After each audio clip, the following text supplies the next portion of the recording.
Good afternoon, good evening, good morning, wherever you are in the world. This is our regular TravelMole COVID-19 interview. We're doing this via Zoom. I'm in the countryside of the United Kingdom, and my guest today, who is the President and CEO of Destinations International, just happens to be in Hawaii, and his name's Don Welch. Welcome, Don. Graham, great to be with you, and I guess I should say aloha, since I've been here in Hawaii for an extended period of time now. Well, I can think of worse places to have to self-isolate than Hawaii, although I've been very lucky living where I am here and the weather we've had recently in the UK. But let's move on to matters. Destinations International is an organisation which I've been familiar with for some years. I went to a couple of their conventions under their previous iteration of IACVB. My first ever visit to Minneapolis was in about the year 2000, and that was to a big convention. You represent destination marketing organizations. You're a membership organization, predominantly American DMOs, I think, but not necessarily exclusive. Is that correct? You know, Graham, we're fortunate. In the last 4 years, we've now exceeded 600 members in 13 countries. The organization is international in nature. It's based in Washington, D.C. And I'm pleased to say that in the last few years, we've added about 5 or 6 new countries. So we're beginning to diversify and get a little bit more of an international base. But of our 600 plus members, about 450 are based in the U.S. And probably the next largest concentration would be in Canada. And then we start getting into the Latin American markets. And then we have a great partnership with ECM in Europe, which allows us then to link with their high number of European destinations. Cool. And the role really, we'll come on to COVID-19 and coronavirus and all the issues that that's raising in a minute. But your normal day-to-day task as far as Destinations International is to act as if you like, as a pressure group on government, is to be an advocate, is to improve training, and basically to improve the lot of destination marketeers. It is, and I think if you look at the role, it's we've sort of defined our mission.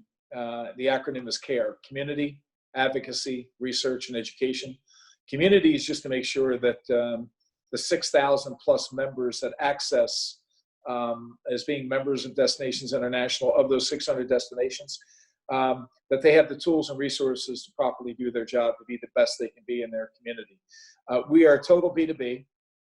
There's not a consumer piece of what we do, and it's a pretty myopic focus. And mission is to provide the advocacy, whatever that issue may be, whether it's funding and some of the things I know we're going to talk about, being a little bit more proactive in the way a destination's positioned within its community. We also focus heavily in the area of research. And research is so dynamic and fluid right now. We not only tap into our own research, but we've got great partners who are in the business and providing that information in real time in many cases. And the biggest thing is also in education. We realize that for the people in this industry, it needs to be a constant evolution of your learning, of your skills. And we provide that in terms of all the way from an accreditation called CDME down to a basic online planning and learning. Good. Very, very good.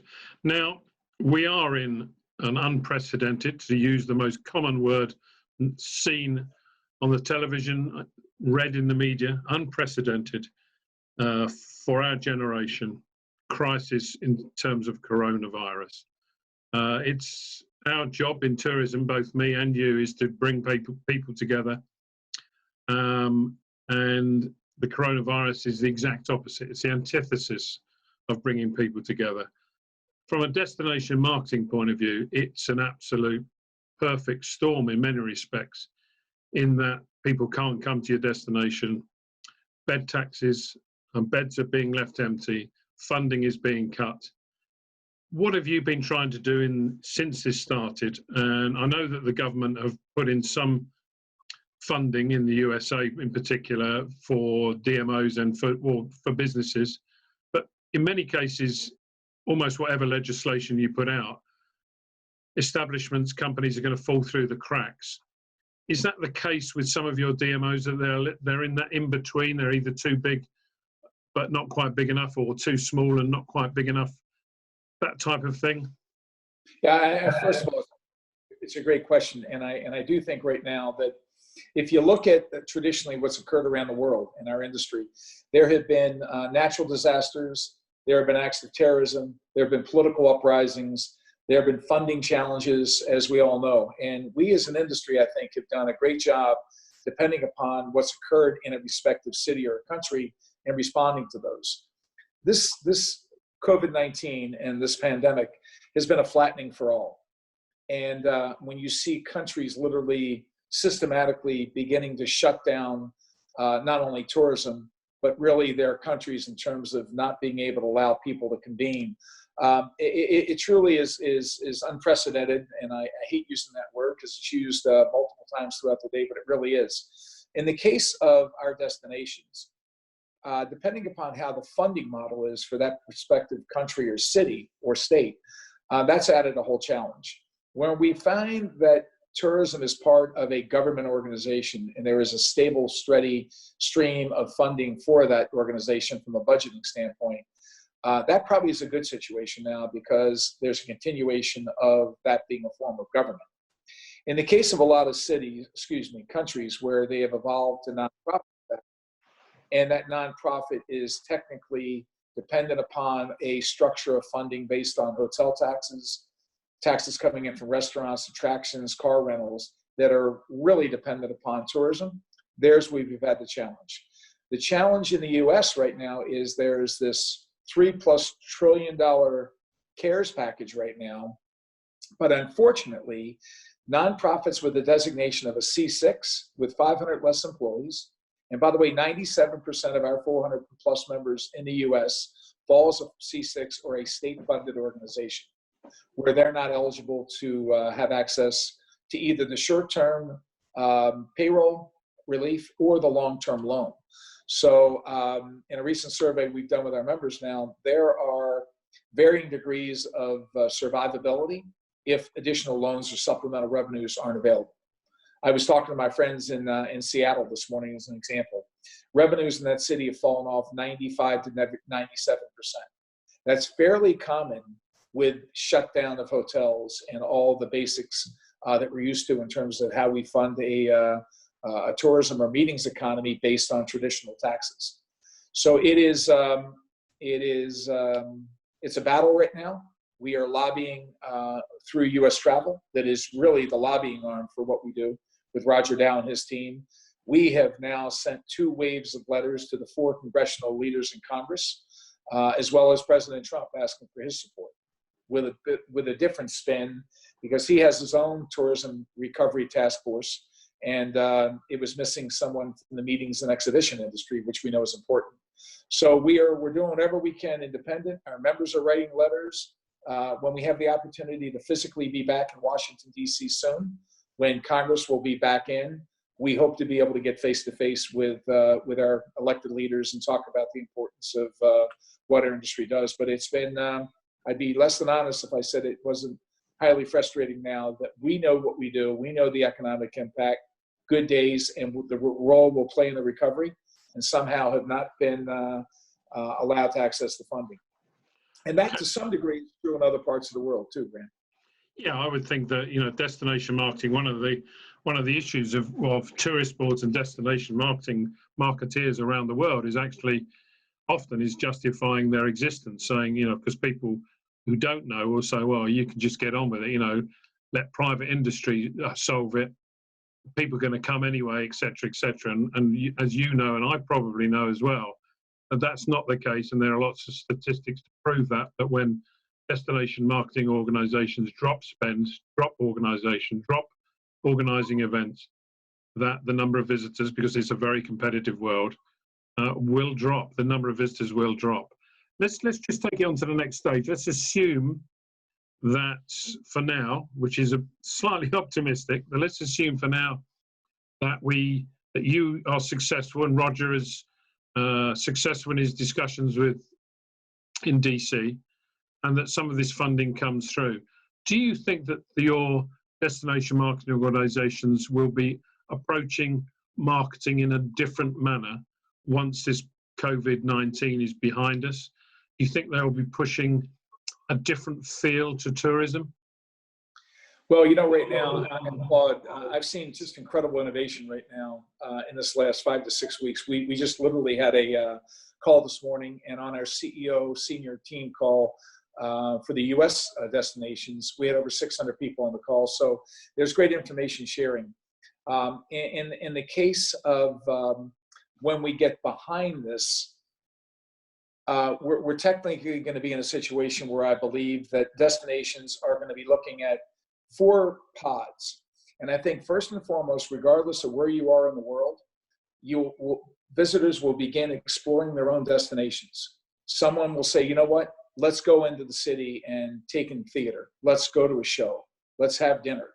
And I think once there's a comfort level where people feel safe and secure, and no government will be able to dictate to that individual when they feel it's right for them and their families, to be able to go beyond that. And then traditionally, what I think we're going to see, Graham, we're going to see it go from a local, then a regional, and a national, and international. And I think it's going to be in that way. And I think in all the conversations we're having with all of our members around the world, I think they would probably attest to the fact that it's going to be more in those buckets, with international and long haul being probably the longest one for recovery. Okay. While we're talking about national organizations, one of the things that I've followed since I've been involved in American tourism from a media perspective is that Brand USA were launched as the international marketing arm of the USA tourism industry. I can't remember how long ago it was now, 10 years, 8 years, I can't remember. But when they launched with a big fanfare saying that they were going to promote some of the smaller destinations, Americana.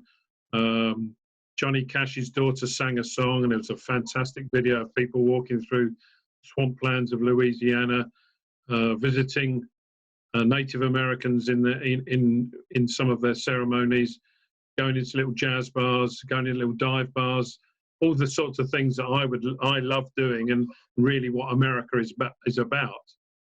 But sometimes they come under criticism that that's not what they've achieved. In fact, all they've done is partner with bigger organizations, bigger tourism organizations, who probably don't need that much help. The New York Cities, the Californias, the Los Angeles, the Miamis, the Orlandos, they look after themselves. But it's the smaller places that really need the help. Have you found that? Do you get that feedback from your destinations, or have you approached it in a different manner?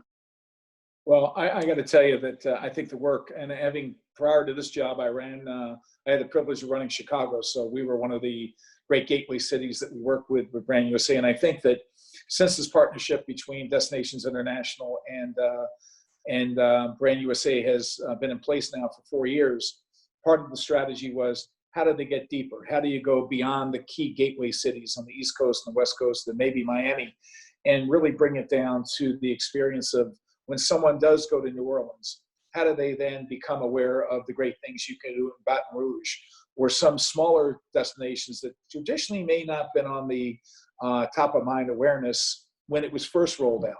I do think strategically, and you see the progress that's been made in 50 some markets now around the world with Brand USA over the last, I think it's gone on 11 years. So they've been true to mission. It wasn't long ago where they've now launched some shows. They're going to take international markets. The first one was in London. I had the privilege of being there, and it was just a great representation of the U.S. brand by country. And clearly, as you know, the UK has long been the U.S.'s #1 inbound market. And to have that type of UK-specific feel in London, talking about the U.S. destinations, both primary and secondary locations, it was fantastic. And I know we'll get back into that, but I think it's going to have to be now getting into making sure before you spend money in a country, are there going to be issues in terms of visas? Are there going to be any type of issues with flight availability coming into the U.S.? And by the way, with this whole thing has occurred, what I'm so proud of in our industry around the world is the world has been relatively open for the last decade or so. Walls that once existed were no longer there. We no longer think twice about getting on an airplane and flying 12, 14, 16 hours to a destination on the other side of the world. We've explored cultures. We've been open to that.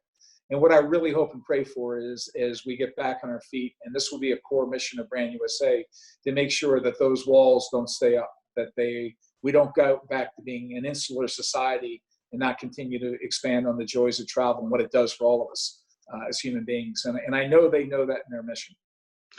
That's an interesting point, because a lot of the people I've spoken to, and I spoke to Butch Spearden from Music City, who I think you know, and I've also spoken to Larry Alexander at Detroit.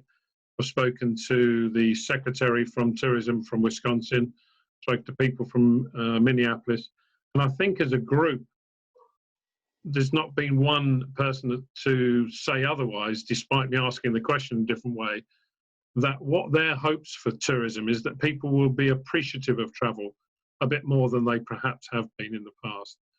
And that possibly, rather than have a bigger travel industry, what we might have is a better travel industry, and that people will appreciate things.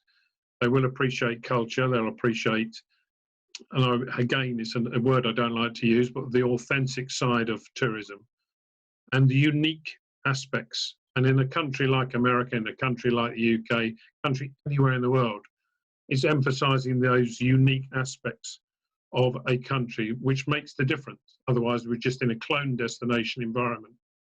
Is that something that Destinations International will be advocating? Oh, absolutely. I think we've all sort of learned that one of the things that makes exploring, whether you're going to the UK or anywhere in the world or the United States, is that when you get a chance to interact with the locals in that community, and you get a chance, of course, when I was in Chicago, everybody needs to see Michigan Avenue, and you want to do all the major tourism things. But when you get into a neighborhood, Wicker Park, and you see some of the great restaurants, chef-owned, and some of the shops and the merchants there, they give you the flavor of a city that somehow, if you don't get deeper into the neighborhoods or the country, you're really missing an opportunity. And I agree with you, Graham. I think that more people are going to take the time when they go somewhere, and rather than just sort of check it off the list and say, I've been there, I think they're going to take it in and be a lot more immersive in experiencing what they can do in the time they have. And I think, again, getting back to Brand USA, they will continue to evolve their marketing of destinations in the United States to a degree of engaging that. And I think we realize that that's a true part of the American experience when people do come here. Well, it would be nice to be, even though you're in Hawaii and I'm in Sussex, it would be nice to share a beer and a hot dog at Wrigley Field right now, really. Without a doubt. One of my most coveted times is sitting in Wrigley and doing exactly that and watching a Cubs game. But hopefully that will take place this summer. Fingers crossed. Yes, indeed. Yes, indeed. I absolutely love baseball. It's one of my favorite, well, it's probably my favorite American sport, Major League Baseball. Absolutely adore it. Don, thank you very much for your time. I know you're a busy man. I wish you the very, very best of success in your negotiations and helping Roger to get success, I hope, with the national government, and care systems are modified so that some of these smaller DMOs, which will be the heartblood of future tourism to the USA, I think. And I just want to say thank you and good luck. Thank you, Graham. It's there's a lot at stake. A lot of I think the most inspiring thing is how everybody's coming together, and I know we'll get through it, and we will be successful, and hopefully get a chance to see people face to face in the not too distant future. Good man. Thanks very much. Thank you. Thank you very much.